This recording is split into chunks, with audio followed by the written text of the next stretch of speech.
the Leetcode 3848 problem, that is check Digitorial permutation. Okay, so we have been given with an integer n. The number is called Digitorial if the sum of the factorial of its digits is equal to the number itself. Okay, so for example, let's take a number n to be equals to 145. Okay, so we are basically discussing this test case. Let's take the number to be 145. Okay, 145, n is equals to 145. Now, what are the digits of n? So the digits of n are 1, 4, and 5. Okay. Now let's find the factorial of these digits. So 1 factorial is nothing but 1. 4 factorial is nothing but what? 24. And 5 factorial is nothing but 120. Okay.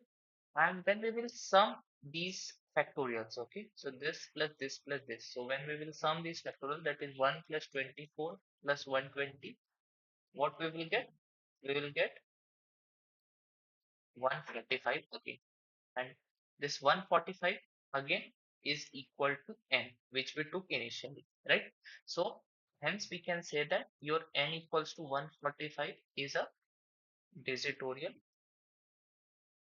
number, right, as per given in the question. Okay. Now, we have to determine whether any permutation of n, including the original order, forms a Digitorial number. So, return true if that permutation exists, otherwise return false. Fine. Okay. So, basically, the problem is asking us that you have to find whether any permutation of the given number n exists, which is a Digitorial or not. Okay. So, to understand this problem in a better way, let's consider an example. Okay. So, for example, let's take n is given out to be 541. Okay, so 541 is my n. This is a new test case. Okay, now I have to find out whether this n equals to 541 have any permutation. Okay, so what could be its permutation? Its permutation could be like 541 could be its permutation, or 451 could be its permutation, right? So let's take 541, 514. Okay, 5 in the beginning, then let's keep 4 in the beginning, 451, 415. By swapping these two numbers 1 and 5, I got 415. Then let's bring 1 in the beginning, then 54 and 145. Okay, so these are all the permutations of 541 which are possible. Now I have to just find out whether any permutation of this 541 exists, which is a editorial or not. Okay, I have to find out this thing. Okay, now let's do one thing in order to find out whether any number exists which is a editorial or not. What I do, let's first find the editorial of this 541 only. Okay, so since n equals to 541, so let's find out all its digits. So its digits are 5, 4, 1. Now let's find out their factorial. So 5 factorial is 120, 4 factorial is 24, and 1 factorial is 1. And their sum gives me what? 145. Okay. Now see, 541 here directly is not an editorial number, because the sum of the factorial of its digits, that is the sum of factorial of 541, gives me 145. Okay, so 541 is not my answer. I have to rearrange 541 in such a way that it becomes equal to 145 in order to call it to be an editorial number, right? So let's see it. How can I rearrange it? So I will rearrange it. I'll bring 1 in the first, then I'll bring 4, and then I'll bring 5. Okay. So when I rearrange the digits of 541 in such a way, 1, 4, and 5, it will become equal to the sum of the factorials, and therefore I will get a editorial sequence. Okay. Now see, here what I can do, first of all, I can find out this 145, and then I can find all the permutations of n, like this, 6 permutations are there, and then one by one I will go and I can check. Okay, but this is a very complex process. As you all know, it will include a very high time complexity. Okay, so let me tell you the approach. Okay, how to do this. So here comes the approach. First of all, what you have to do, whatever n has been given, find the digits of n. Okay, after finding the digits of n, find their factorials. Okay, so once you got the factorials of each of the digits of n, just sum it up. Okay, and let's keep this result in a variable called as sum underscore result.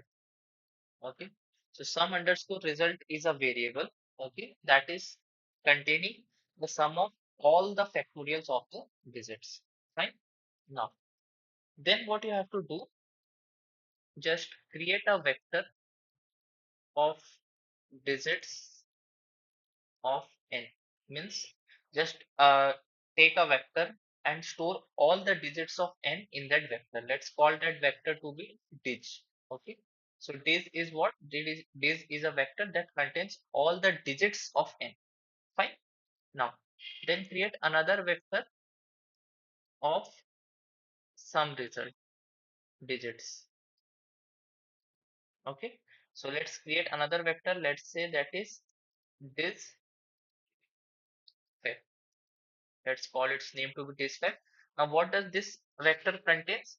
It contains the digits of this sum result. Okay, let's say this sum result comes out to be 231. So what will it contain? It will contain 2 comma 3 comma 1. And let's say your n is given out to be, for example, 546. Just an example. So what will this digit contain? It will contain 5 comma 4 comma 6. Okay, this is just an example. Fine. You got what these two vectors are containing, digit and digit factorial. Then what you have to do, just sort both of these vectors. Sort both these vectors. Okay. Once you will sort them, this will here becomes equal to 4, 5, 6, and this factorial will become 1, 2, 3. Okay. Now, once you sorted these two vectors, just take two pointers, one here and one here, and just compare it, because in order to get this n to be a digitorial, your digits whatever is present in n must be equivalent to the digits whichever are present in this sum result.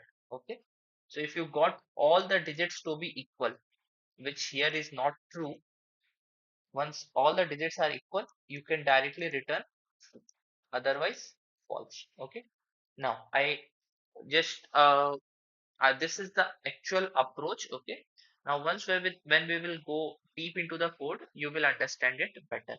One important thing to note here is, since we will be required to find the factorial of digits, right? And what are the digits? Digits goes from 0, 1, 2 all the way till 9. So we need to find the factorial of the digits. So instead of again and again finding the factorial of its digits, why not let's recompute them and store them in a vector called as fact, right? That will be a better approach. Okay. So let's initialize a vector called as factorial. Okay. This is a vector named as fact. So these are its indices 0, 1, 2, 3, 4, 5, 6, 7, 8 and 9 all the way till 9. Okay, 8 and 9, its name is fact. Now initialize this vector with 1. Okay, so this fact of 0 will be 1, fact of 1 will be 1, right? Because we know that 0 factorial is equals to 1, 1 factorial is equals to 1. Okay, so this fact of 0 and 1 will contain 1, 1 both. Now start a loop from I equals to 2. So you only tell me what will be 2 factorial.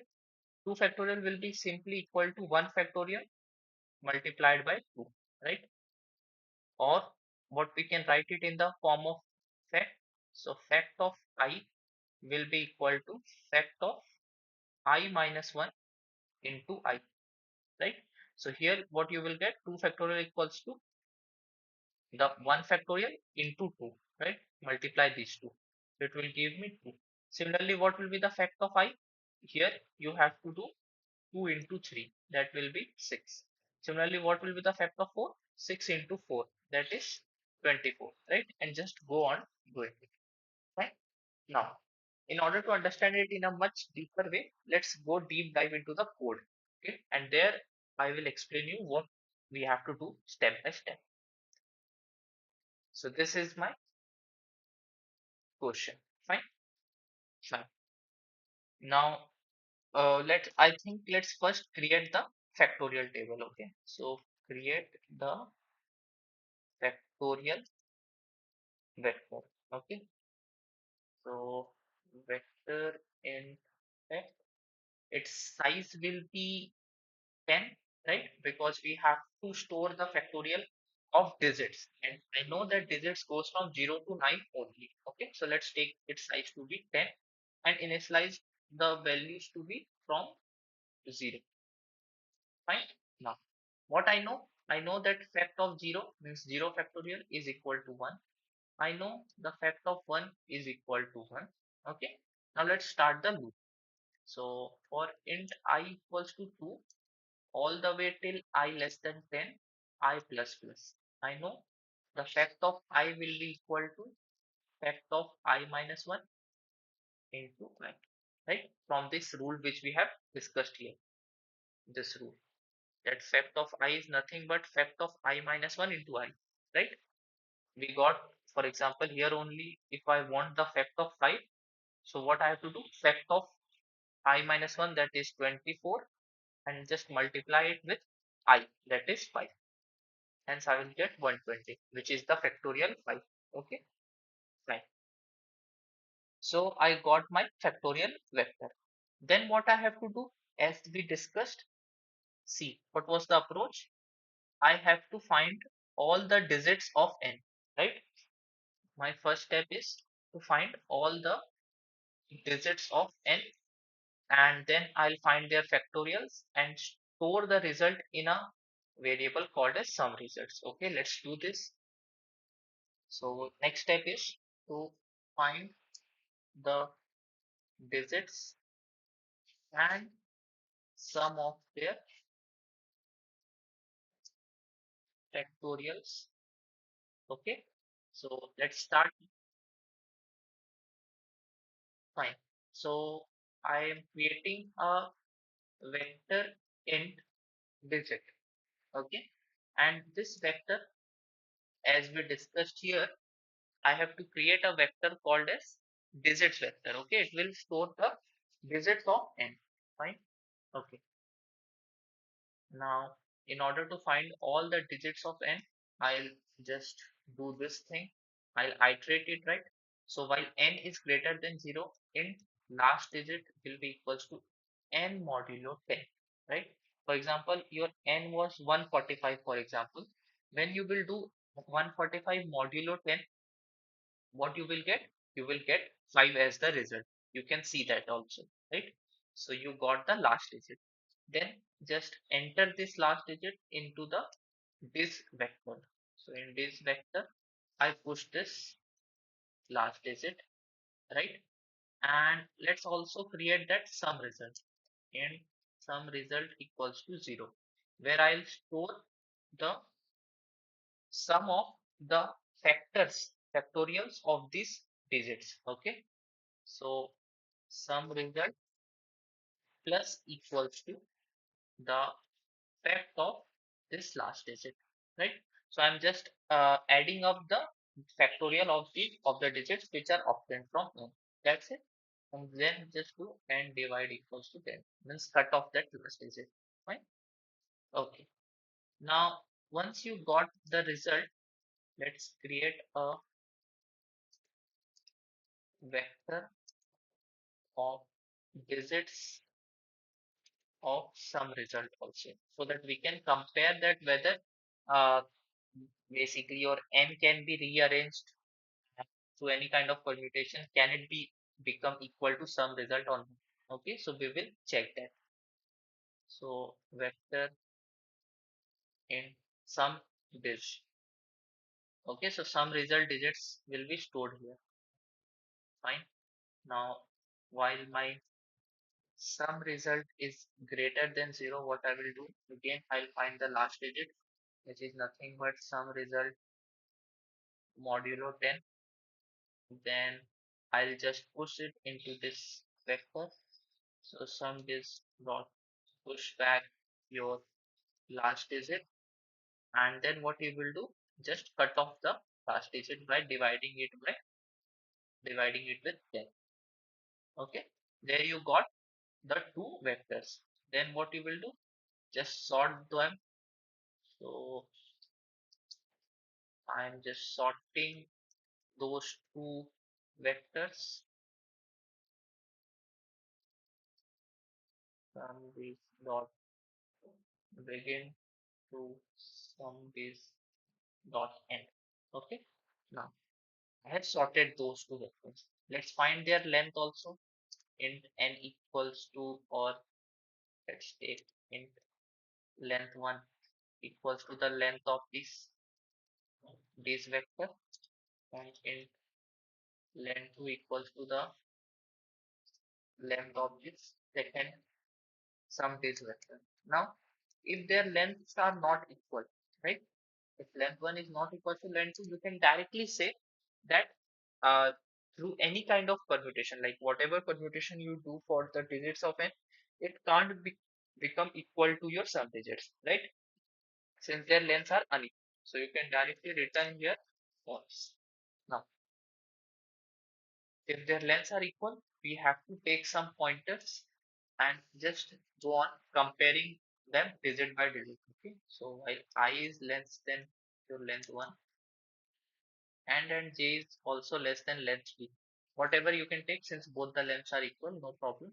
If somehow your digit of I is not equal to your sum digit of j, means at any point the elements of the first vector, that is this vector, is not equal to the element of that second vector, sum base vector, simply return false. And if all the elements are equal, then return true. That's it. Let's check. uh, just a second.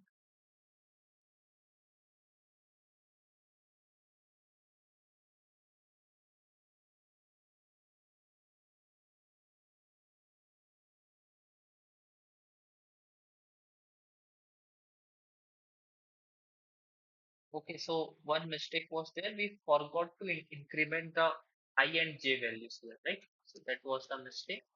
Okay, now let's again submit it. Yeah, and where we go, right? So let's dry run this code once, and let's see whether we are able to understand it for this 145 example only. Okay, so let's take n equals to 145. So what I did, first of all, I created a factorial vector like this, right? This is the factorial vector which contains the factorial of all the digits: 0, 1, 2, 3, 4, 5, 6. Okay, 7, 8 till 9. Okay, it contains till 9. 0 factorial 1, 1 factorial 1, 2 factorial is 2, 3 factorial 6, 4 factorial 24, 5 factorial 120, and so on. Right? So this part of creation of this factorial has been done in this part. Okay. So first you took the factorial vector, then 0 and 1. For that you know the values, and for I equals to 2 till 9, you just use this formula. Okay, that was the first part. Then what we did, we just broke n equals to 145 into its digits. So for that we took a vector disk where we stored 1, 4, 5. And also what we did, we took a variable that is called as sum result equals to 0, and we just go on adding the factorial of these digits. So 1 factorial is 1. From here we can get that directly. 4 factorial is 24. and 5 factorial is 120. So we just added these all values and the sum results came out to be 144. Fine. So if you will see the second part of our code, second block, here we created, initialized that this vector and that sum result value, right? And for n, what we did, we just go on taking the last digit. We push that last digit into the this vector, then we added its factorial in the sum result, and then we cut that last digit. So through this iteration, what we are doing, we are just getting the digits of n one by one, right? So once you got that also, here 145, right? Now, then what we did, in order to compare it, n equals to 145 and this sum result. So here as we can see that both of them are directly equal. So here we can directly return them true. But there might be a possibility where these two are not equal directly, right? Means, for example, if instead of n equals to 145, I have been given with n equals to, let's say, 541. Here also, when you will find these value, some result, it will still come out to be 145. Now, here, how can you compare whether these two are equal or not? So for that, what we did, we take a dis vector of this, which is actually this only. It comes out to be 145, right? And we took another some dis vector where we stored the digits of this result. So 145. We sorted these two digits in order to get the sequence equal, and by two pointers, that is your I and j, we go on comparing each digit with the digit of this second vector. So 1 are equal, just move them forward. 4 is also equal, move I and j forward. 5 are also equal. Hence, we got true as our answer. You can see here what we did. We created a second vector that is sum digit, which contains the digits of the sum result, right? So this is the code in order code to get the digits. And then what we did, we sorted both of them, right? Because it is also possible that the sequence is not equal. So in order to get the sequence in a uniform order, we have to sort them either in an increasing way or in a decreasing way, whatever you can do, but you have to like make both of them in a fixed order, right? Once you did that, then just took two iterators or variables and I and j and just compare each digit with the another digit of second vector, right? So that was the code. I hope that you understand this, and if there is any problem, you can ask me in the comment section. Thank you.